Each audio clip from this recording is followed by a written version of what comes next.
Hello students, welcome to Global Knowledge Academy. NEET UG 2026 exam நடக்கிறதுக்கு இன்னும் கரெக்டாக 4 weeks இருக்கு.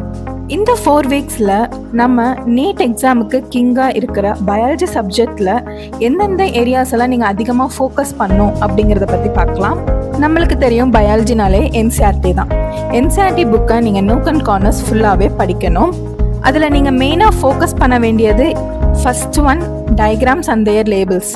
Class 11th and class 12th biology NCERT புக்கில் இருக்கிற எல்லா டயக்ராம்ஸ் அண்ட் தேர் லேபிள்ஸை தரவாக பார்த்துக்கோங்க. அந்த டயக்ராமு கீழே இருக்கிற டிஸ்கிரிப்ஷனை கூட தெளிவாக படிச்சுக்கோங்க. ஏன்னா உங்களுக்கு டயக்ராம்ஸ் ரிலேட்டடான கொஷின்ஸ் கம்பல்சரி கேட்பாங்க. Second one introduction of the chapters.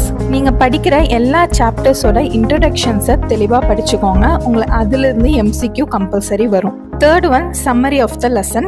ஒவ்வொரு லெசன்லையுமே சம்மரி கொடுத்துருப்பாங்க. அந்த சம்மரி படிக்கிறது மூலயமா உங்களுக்கு அந்த லெசனை குவிக் ரிவிஷன் பண்ண மாதிரி இருக்கும். ஸோ சம்மரியை தெளிவாக படிச்சுக்கோங்க. Last one abbreviations. உங்களுக்கு NEET biology 11th 12th NCERT புக்கில் இருக்க எல்லா அப்ரிவேஷன்ஸையுமே ஒன்று விடாமல் படிச்சுக்கோங்க.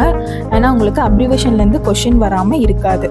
இந்த மாதிரி சின்ன சின்ன விஷயத்தில் நம்ம அதிகமாக ஃபோக்கஸ் பண்ணும்போது உங்களுக்கான பயாலஜி ஸ்கோர் கன்ஃபார்ம் இன்க்ரீஸ் ஆகும்.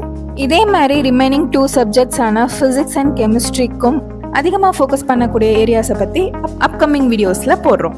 அதுக்கு நீங்கள் பண்ண வேண்டியது குளோபல் நாலேஜ் அகாடமியை மறக்காமல் லைக் பண்ணி சப்ஸ்கிரைப் பண்ணிக்கோங்க. தேங்க்யூ.